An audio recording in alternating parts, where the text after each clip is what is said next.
नमस्कार, मैं जितेंद्र और आप देख रहे हैं द बिग वाई मीडिया। हम मौजूद हैं जालोर सिरोही लोकसभा क्षेत्र में चुनावी सरगर्मियों को जानते हुए। जैसे जैसे लोकसभा के चुनाव नजदीक आ रहे हैं, चुनावी सरगर्मियां तेज होती जा रही है। जालोर सिरोही एक ऐसी सीट जो पहली बार हॉट सीट बनी हुई है, क्योंकि पूर्व मुख्यमंत्री अशोक गहलोत के बेटे यहां से चुनाव मैदान में है, कांग्रेस के प्रत्याशी है। अमूमन सिरोही में जो है राजनीतिक हलचल राजस्थान में हम देखें तो इतनी ज्यादा नहीं होती है जैसी एज कम्पेयर टू जोधपुर और बाड़मेर में होती है, पर इस बार ये सीट बहुत हॉट सीट बनी हुई है। यहाँ त्रिकोणीय मुकाबला भी कहा जा सकता है। बसपा ने भी अपना कैंडिडेट उतारा है, कांग्रेस के ही नेता रहे हैं। हमारे साथ मौजूद हैं रानीवाड़ा से विधायक रतन देवासी, देवासी समाज के कद्दावर नेता, पूर्व में जालोर सिरोही लोकसभा के प्रत्याशी रहे हैं कांग्रेस से। हम इनसे जानेंगे कि क्या इनकी प्लानिंग्स है, कितना चैलेंजिंग समझते हैं इस चुनाव को, जहां भाजपा का शासन है 10 साल से देश में।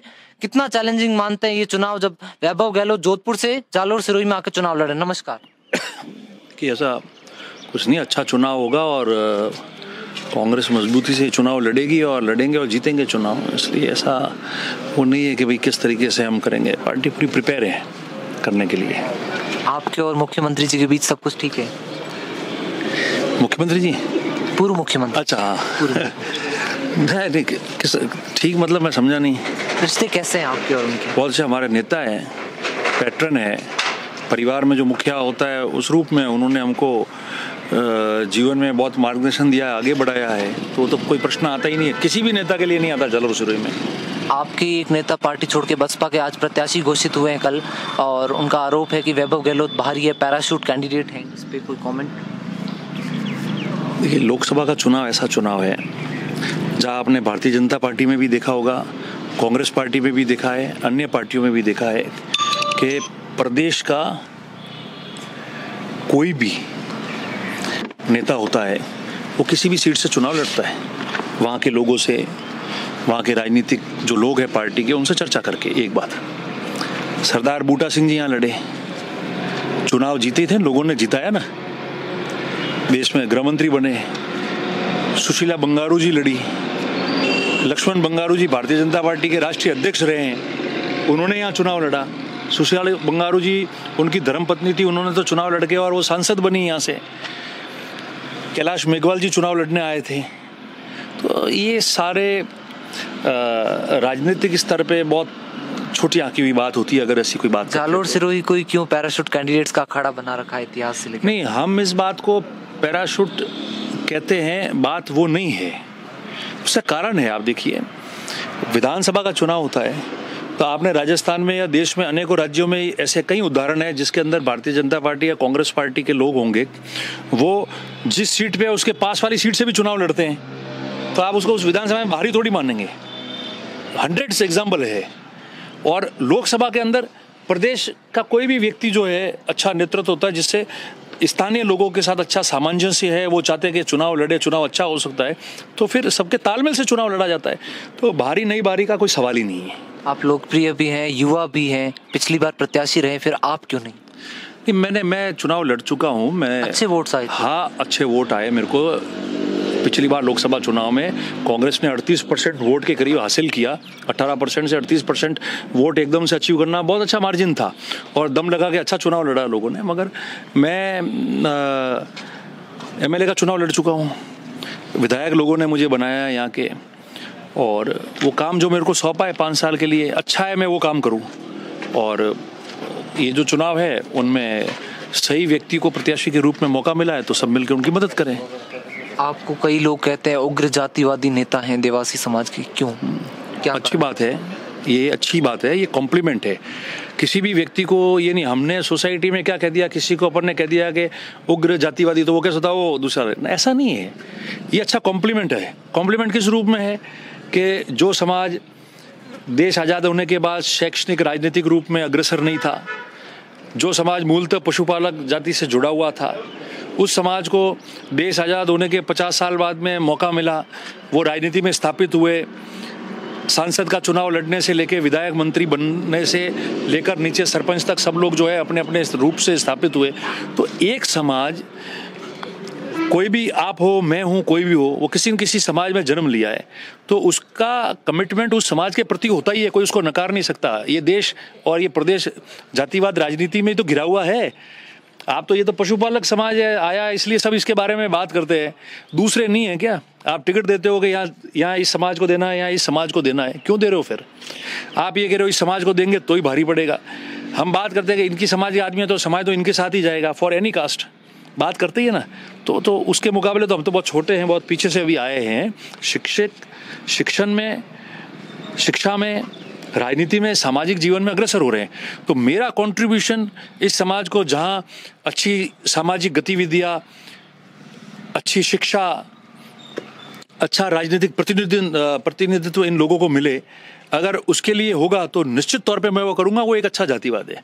आप ऐसा जातिवाद करके दूसरी समाजों को परेशान करो, उनको हाशिए पे डालने की कोशिश करो, उनको कुछ स्पेस नहीं दो उस क्षेत्र में, वो गलत है। उसका वो मुझे मानना है कि वो गलत है, वो नहीं होना चाहिए। तो there is a big difference दोनों के बीच में। तो जो अच्छे कार्य होते हैं और जो कमिटमेंट आपका आपके समाज के लिए है वो निश्चित तौर पे होना चाहिए, और ये मेरे लिए कॉम्प्लीमेंट है। रतन देवासी अपने आप को कॉम्प्लीमेंट के रूप में इस चीज़ को ले रहे हैं समाज के लिए। आपने जो कहा कि समाज के लिए आप नेता हैं, अपने समाज के लिए सोच रहे हैं, ये सिर्फ और सिर्फ पॉलिटिकल एजेंडा है या आपके मन से निकली हुई बात है, या आपके मन की बात है कि आप देवासी समाज के उत्थान के लिए ये चीज़ें कर रहे हैं? तो कहने की जरूरत ही नहीं है। 26 साल हो गए, चप्पे चप्पे पे दुनिया जानती है बात करना। थोड़ा आप इन सवालों को लोग जान लें। नहीं जानने, सबको पता है कि किसने कितना काम किया और क्या कर रहे हैं। ये जागृति, ये ऊर्जा जो लोग सामाजिक और राजनीतिक जीवन में भी देख रहे हैं, वो क्या है? वो वही तो है, सबका एक दूसरे का हमारा साथ है, इसलिए तो है ना। और फिर जब आप राजनीति में काम करते हो, चुनाव लड़ते हो, तो 36 कौम के लोग आपके साथ रहते हैं और आपका समाज, आप उन लोगों के साथ अच्छा व्यवहार करते हो, तब वो मन बनाते हैं आपको वोट देने का। और जब वो 36 कौम वोट देती है, जब आप जाके किसी भी वार्ड पंच से लेके और सांसद तक आप जनप्रतिनिधि बनते हैं, तो वो प्यार, मोहब्बत, आशीर्वाद लोगों का हमको मिला है। तो ये मैं पुनः कह रहा हूँ कि हर बार जहां आप रहे हो, आपसे जितना संभव हो सके, सब आदमी सब काम नहीं कर सकता है, बहुत बड़ा बोझा उठा के लोग घूमेगा तो भी कामयाब नहीं होता है, मगर जितना आपसे हो सके उतना कंट्रीब्यूशन करते हुए आपको काम करना है। वैभव गहलोत की स्थिति इस चुनाव में आप कहां तक देखते हैं? वो कितनी बार जालोर आए हैं और कैसे मेल मिलाप होगा कार्यकर्ताओं से? वो नए हैं यहाँ के लिए? नहीं, नए नहीं है, सब परिचित है, कई बार आए, लोगों में जानते हैं, परिचित नाम है, परिचित व्यक्ति है, सब लोगों को सब पता है। और जो स्थानीय मुख्यमंत्री के बेटे हैं उस रूप में परिचित है। वैभव अपने आप में परिचित कितने हैं? नहीं, वो तो है ही ना।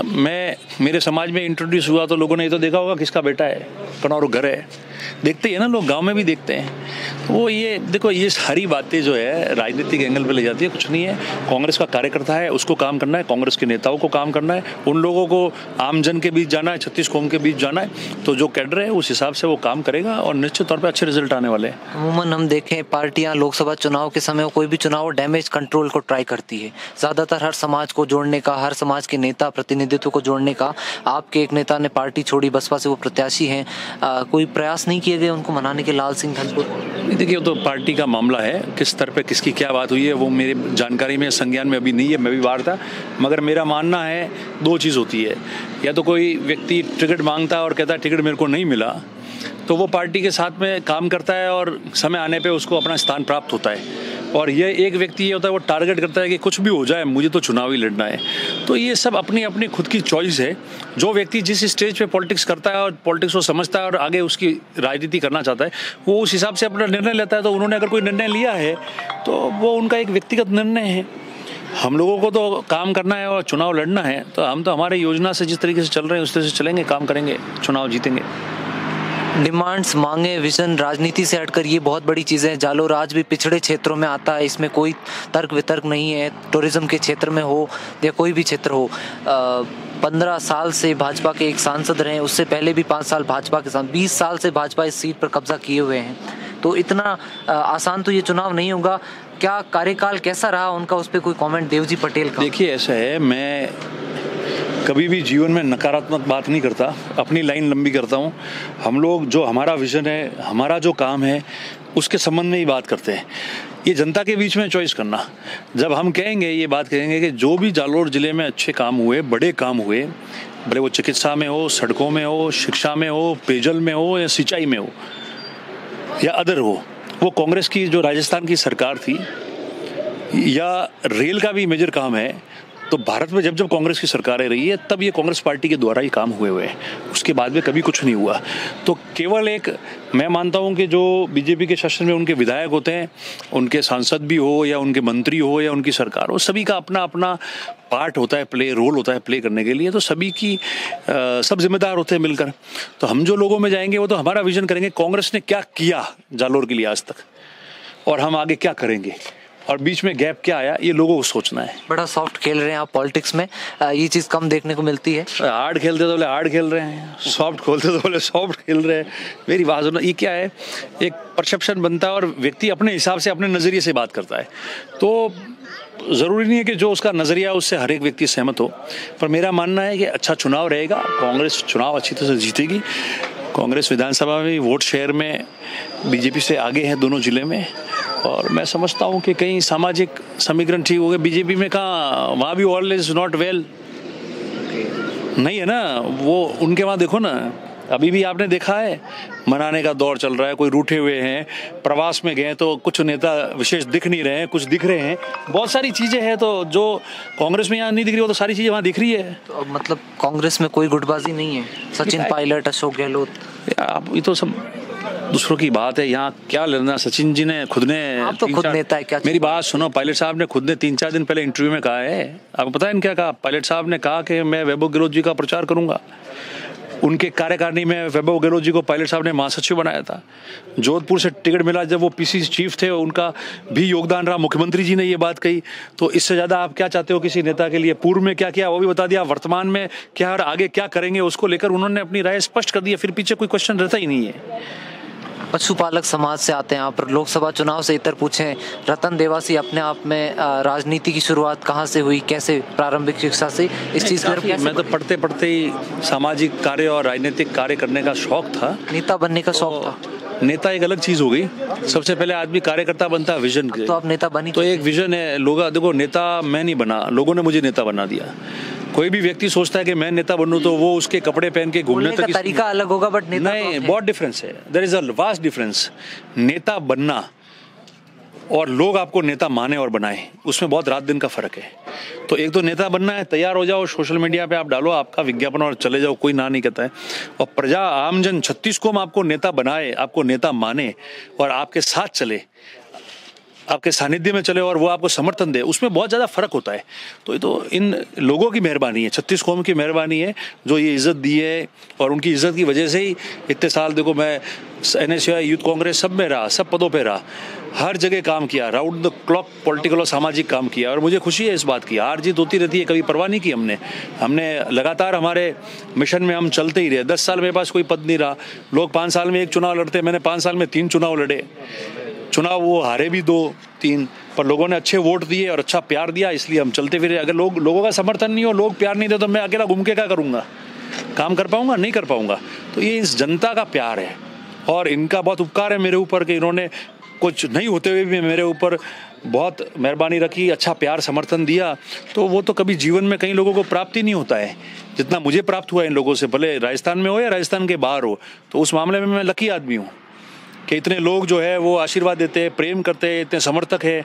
उनको कुछ देते थोड़ी हम, मगर वो बहुत ऊर्जा के साथ हमारे पास में आते हैं, खड़े रहते हैं, स्वागत करते हैं, फोटो खिंचाते हैं। तो ये प्रेम तो है, ये भी तो जीवन में बहुत कम जनों को मिलता है जो प्राप्त हुआ है। तो अब उससे खुश है और जो राजनीति में जो सोचा है उस हिसाब से काम चल रहा है। इस प्रेम के बदले क्या लोगों के लिए विजन है आपकी, जनता के लिए, और क्या कुछ मांगे जालोर? हमारे पास में जब हमारे पास में ऐसा समय आया कि हमारी कलम चल सकती है और अच्छा काम करा सकते हैं इस क्षेत्र के लिए, भले वो शिक्षा में हो, भले वो पानी का हो, बिजली का हो, सड़कों का हो, कुछ भी नवाचार ये काम कार्य हो, वो सब हमने किए पिछली सरकार में भी और आगे भी।